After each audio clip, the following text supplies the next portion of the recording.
Softball teams come and go, but sometimes a group of guys get together to form a team that goes beyond the ball field. We were a bunch of jokers. The team was really, really close, a lot of friendships.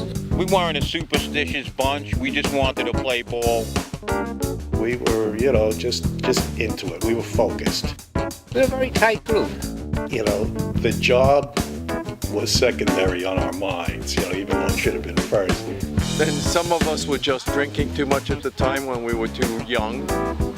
And we were just wasted away, We had some good times after the games. Yeah, it was fun. You got to know a lot of good people, and you got to play ball with them every day. We're like brothers. We connect real well. We had a lot of great moments off and on the field. The camaraderie was intense, and that's why we're still here today. We were friends, we took care of each other, kind of like the Musketeers, all for one and one for all. The group of guys that formed this special softball team had one thing in common. They all worked for the New York Telephone Company at various locations throughout New York City.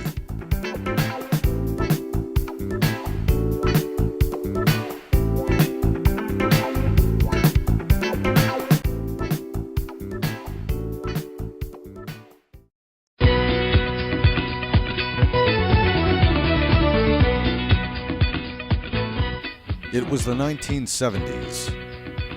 Disco ruled the airwaves. The style of the city was much different than today.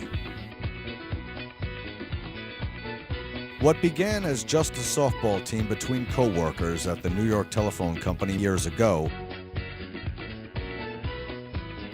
grew into many lasting friendships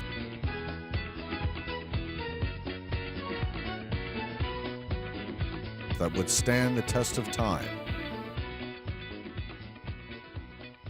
Who would have known back then the guys would still be getting together today to take the ball field? The Beaver softball reunion picnic is something that I start anticipating in the spring. I get my glove out, I get my shirt out, I start preparing. It's one of the highlights of my summer. The moment I got the email from Rob Cole, I definitely was looking forward to coming today. And praying that it would be great weather. And it did. It was great weather. Every single day, starting today till next year, I'll be looking forward to it. I mean, it's a once-a-year thing, so come on, you look forward to 4th of July, but looking forward to this is a lot better. It's nice to see everybody. I look forward to seeing everybody. I especially came up here from Florida, and I know a lot of guys are coming from all over the place now. And I thought I wasn't going to make it, but I made all my doctor's appointments for right around this time, so I had to do it. I've been looking forward to this day since last year. That's how long. It's been a year, really. And of course, last year I didn't play because I was hurt, and made it more special. When we get together, it's just like being back on the team. Back on the team and back on the field, as the Beavers take the field together each summer at the annual reunion and Oldtimers Day game. I'm ready. I'm going to make some plays today. Absolutely ready to play. One shoulder, one arm, one leg, doesn't matter. I'll be out there. I'm looking forward to it. Luckily, being with all the guys again, I just can't wait. Oh yeah, I'm ready to play. Heck yeah.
The Beavers started back in the mid-'70s.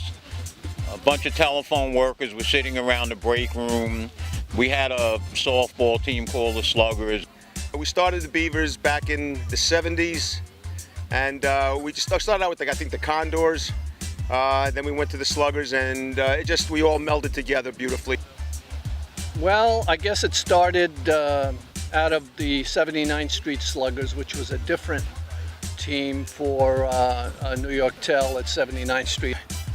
Let's see, John started the Beavers team, I think it was 1975 or 6. We had a carpool going into Manhattan from here, and John joined the carpool.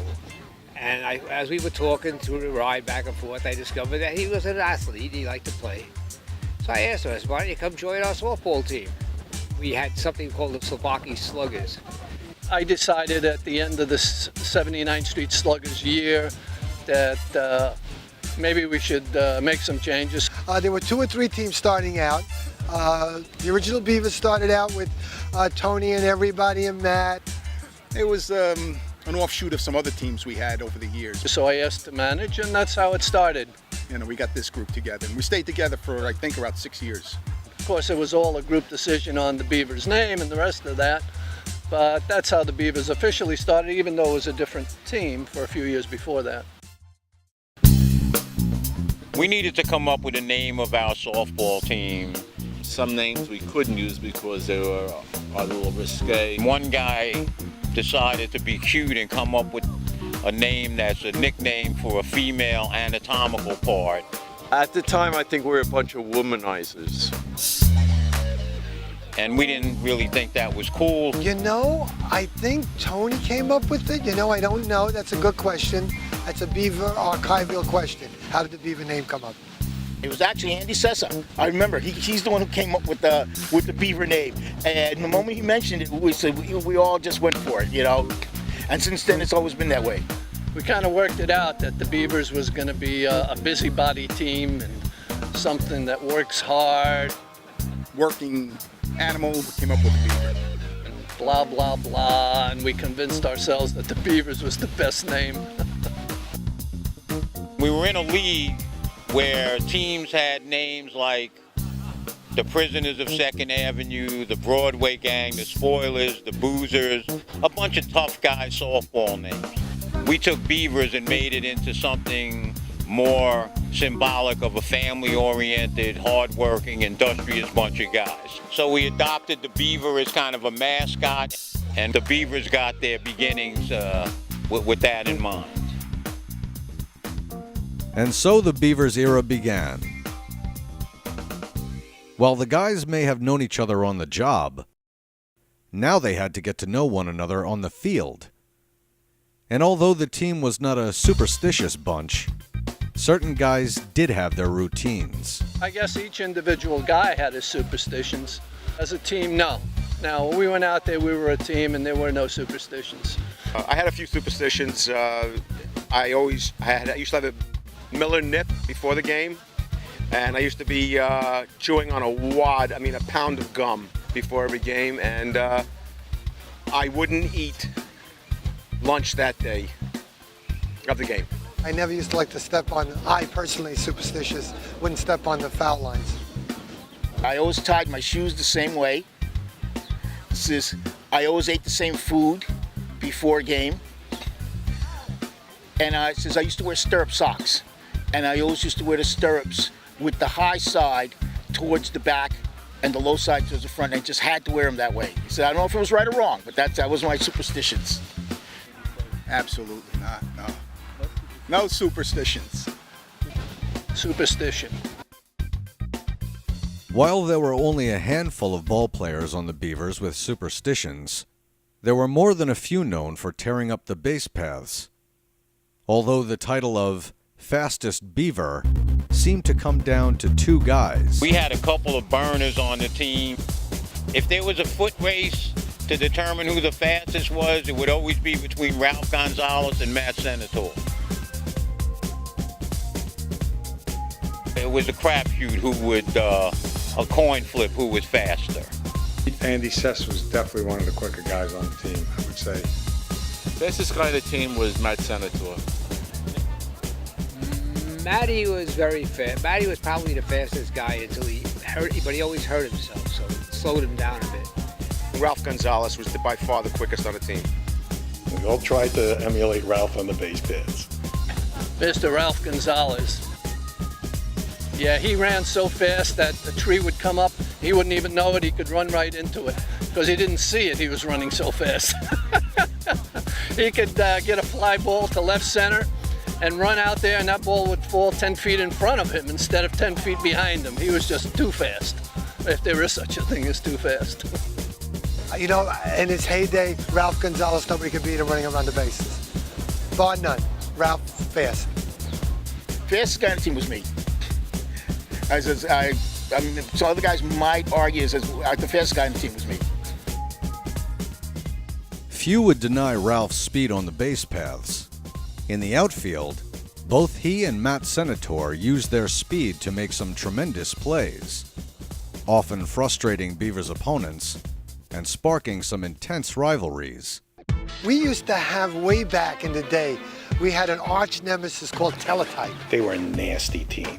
Oh boy, did we fight with these guys. They used to step on my ankle at first base just to step on my ankle. It almost came to fisticuffs several times. You know, it had nothing to do with beating it out. You know, even if they were safe or out, they would still run through and step on my ankle. But we always kept our composure because nobody wanted to lose their job at the phone company. We played a lot of big games. We had some heartbreaking losses. There was actually a doubleheader that we played where we lost 2-1 and 1-0 in slow pitch softball. It's amazing. We played 14 innings of ball and we scored 1 run. But I always remember that, and that was on Randall's Island. Randall's Island was the venue for all of the Beavers games. Back then, the fields were an absolute disaster, and at times, even a little dangerous. Today, Randall's Island is New York's premier recreational destination, featuring state-of-the-art, world-class facilities. Back when the Beavers took the field, terrible field conditions were the norm. Now, Randall's Island was probably, well, it wasn't probably, it was a hellhole. The fields weren't kept up very well by the city. I remember bringing the shovels to Randall's Island and scooping out the floods over at third base. We used to go out to the field on our lunch hour on the day that we were playing with rakes and shovels, and we'd fill in the holes, and we'd rake the infield, especially after it rained. There'd be mud there, so we would rake it up so it would get a chance to dry. I mean, that's how insane we were. We used to go up there and do this stuff, just so we knew we could play. There wouldn't be an excuse for the umpire to say, we can't play, you got water all over the place. It was gone. Randall's Island was a trip because basically you had to get there early to see what the condition of the field was, and then you had to do your own maintenance on the field, whether it was to fill in the puddles or smooth out the field or get rid of the rocks that were in the middle of the field. But it was a trip playing on Randall's Island. Randall's Island, as bad as it was, I remember Ralph Gonzalez, and I think everybody remembers it. He hit a ball once that he was on the field. I forgot what field it was, 17 or 18, and he put it up on the bridge. He put the ball up on the bridge. That was the longest ball I've ever seen hit, and I think everybody else, because it just kept going, and then all of a sudden, it disappeared. I said, did that go on the bridge? Holy smokes. I wouldn't say holy smokes, but that went on the bridge. And I think that was the longest ball, memorable ball that I know of that got hit. While towering home runs wasn't exactly the trademark of the Beavers, the team certainly had their share of guys in the lineup that could lay the bat on the ball, and often got the job done at the plate when it counted.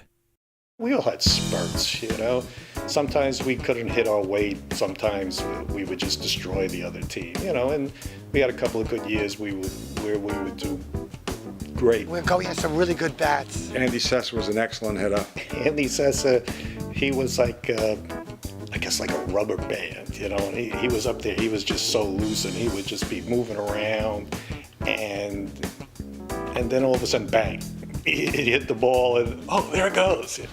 Best offensive player was probably hitting-wise me. Tommy Walsh would always get good key hits for us. Russo, key hits, good key hits, Russo and Tommy. Matt too, key hits. Matt was a good offensive player. We had a couple of power hitters, Ralph Gonzalez, Matt Senator. Best hitter power-wise on our team was probably Ralph Gonzalez. There are a few guys who could hit for power. Carl Russo was one. And Tom Walsh. Tommy was I guess a strategic hitter.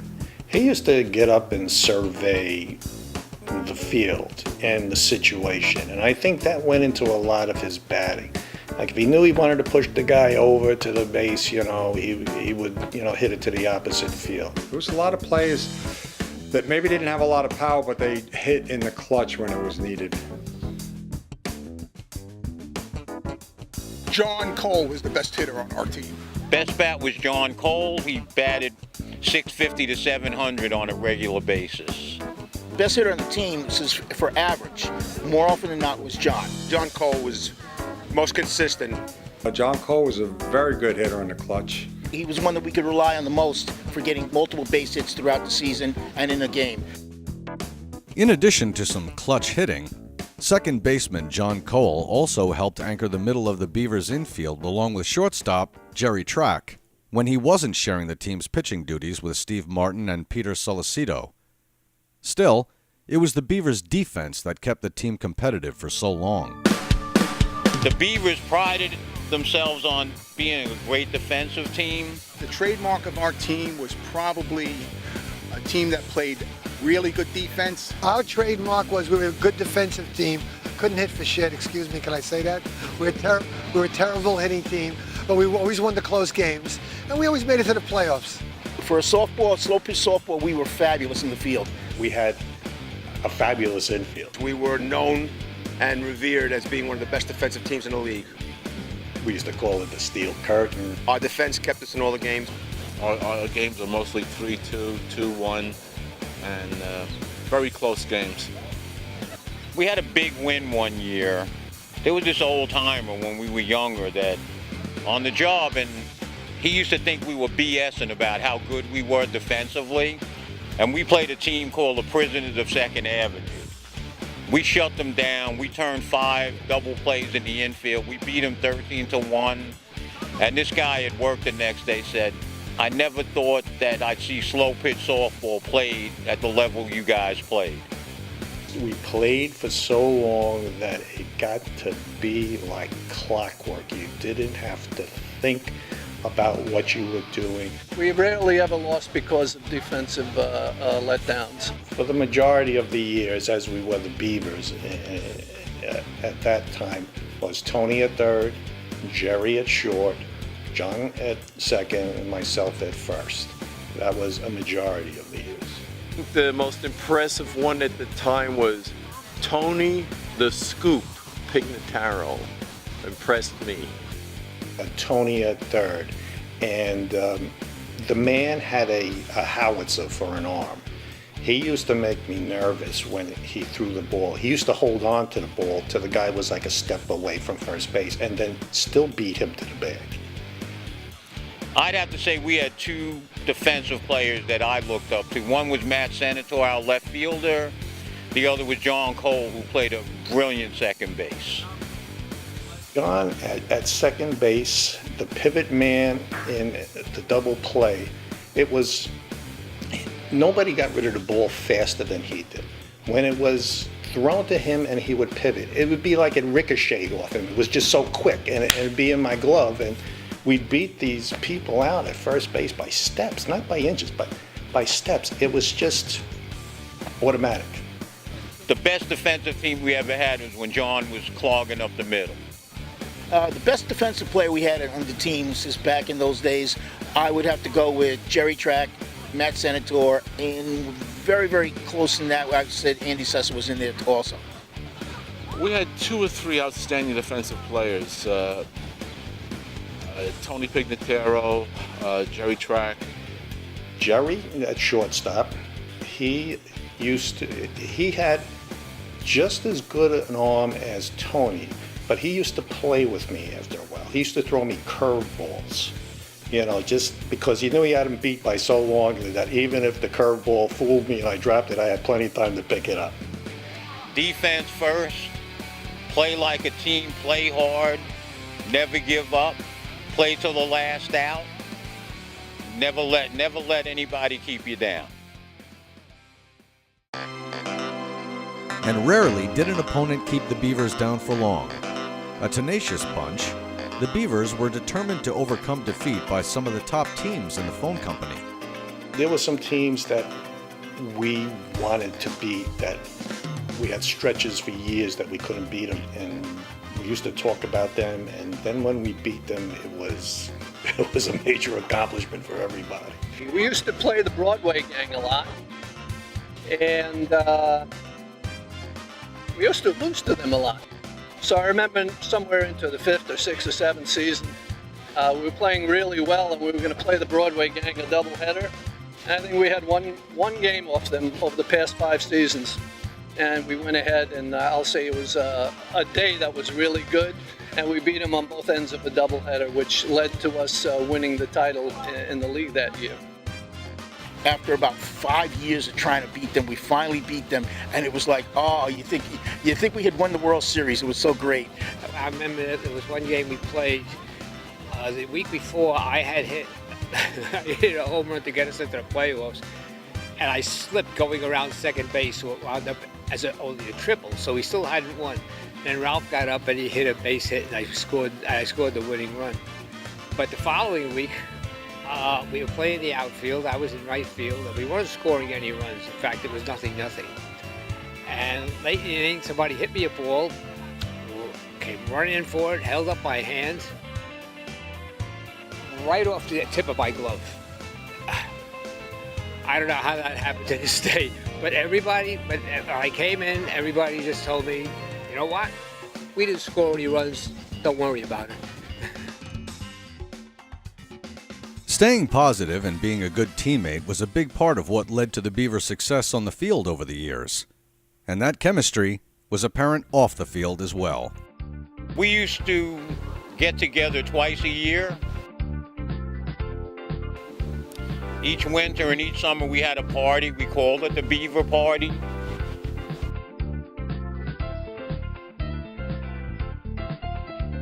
We used to have winter parties that were really memorable.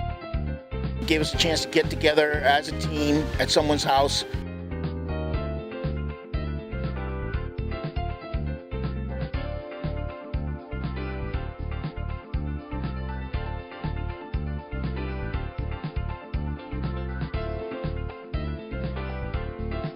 We look forward to the Beaver parties. They were great.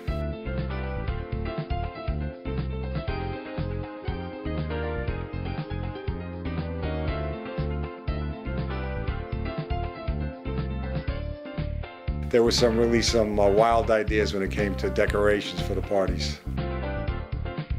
People went all out.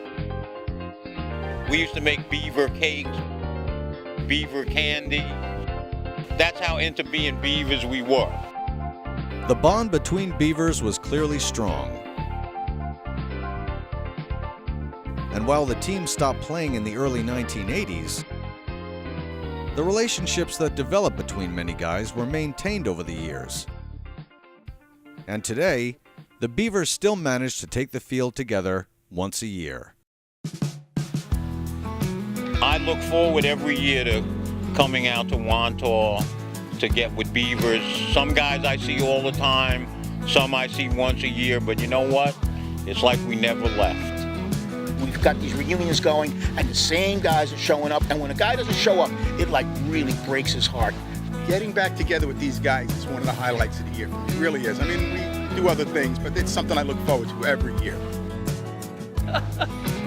Thanks to my son, who decided that we had to get back together again with the Beavers, which I sort of was iffy about for a couple of years. But after that first year, and I saw the success that we had in that first year, it was a no-brainer after that. So I'm glad it really worked out the way it did. Getting back together on these the annual reunion is fabulous. It's really is. I just look forward to it so much. It's like for me in the for the summer. It's one of my high points of the summer. Oh, it's nice. It's nice. It's nice to see everybody again.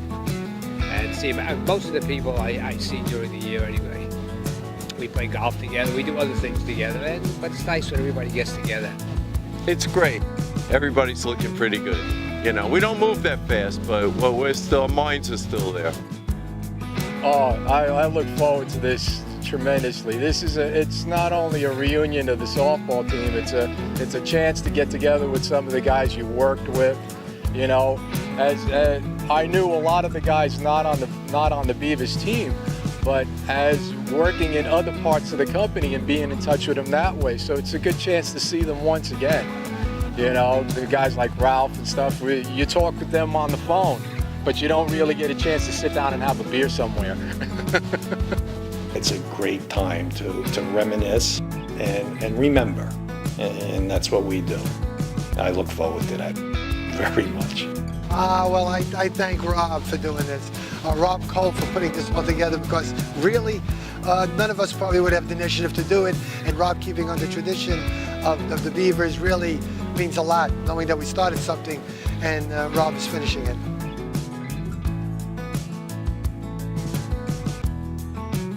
While John Cole's son Rob leads the Beavers of today, the original Beavers will always serve as an example to future generations of the team. The Beavers are a family.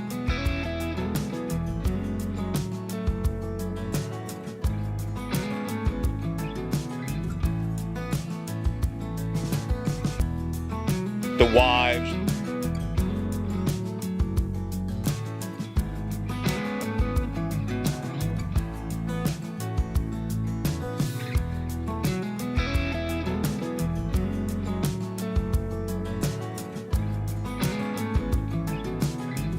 The children.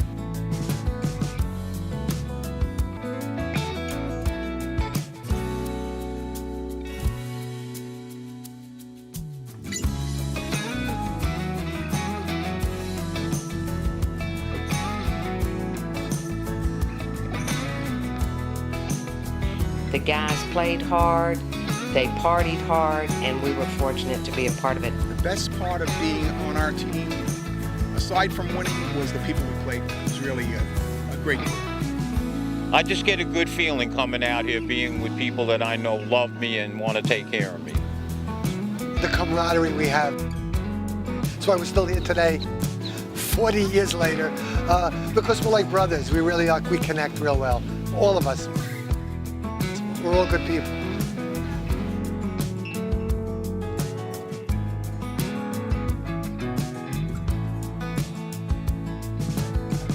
I look forward to getting back with these guys every single year, and I don't want it ever to end.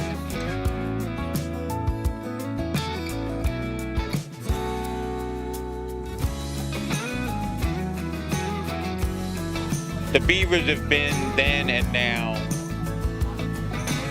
about what's good, about teamwork, about helping one another, about caring about one another.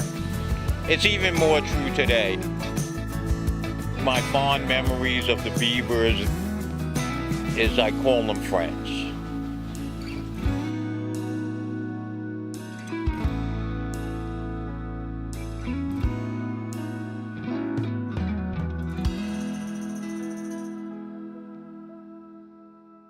I had a motorcycle I used to take to the games. I think Patty asked me first if she could. We had to change fields. Patty asked me if she could ride on the motorcycle and change fields. So I said. So I looked at John Cole and Ginny, and I said, "Is it okay?" I said, "Sure." And then Robert decided he wanted to go too.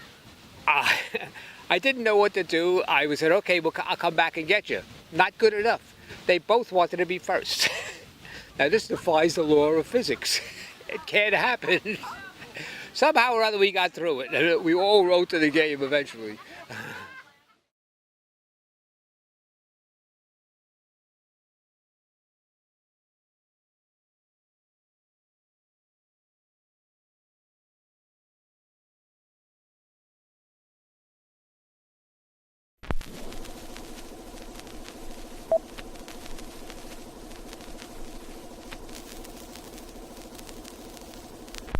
I bought my friend a Canon,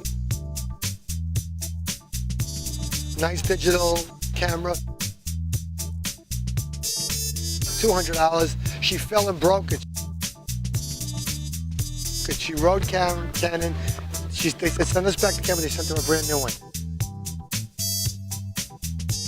Really? I was like, really? Good company. So if I say, like, who's your favorite player? My favorite player is Kansas. On the Beavers? So how much do you look forward to this day? I look forward to it all year, Rob. Oh, okay. Okay. Which, you know, your father hit good for average. Yeah, John Cole hit the highest average, I would say, your father. Yeah, John Cole.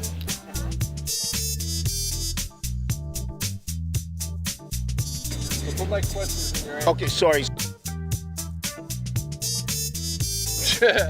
Yeah, but I can't discuss those on camera. So, for example, I'm not going to hear your question. So remember, put my question in your answer. Okay. So, for example, Right. you know what I'm saying? Yeah. All right, where am I? That's it. Hey.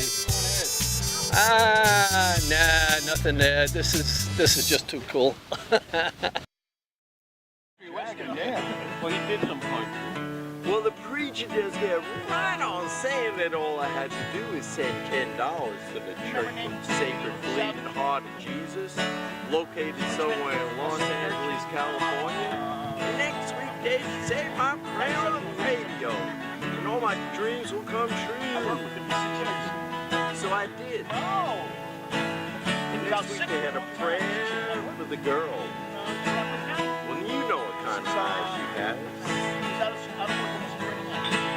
So when you're down on your luck and you can't harmonize, find a girl with faraway eyes.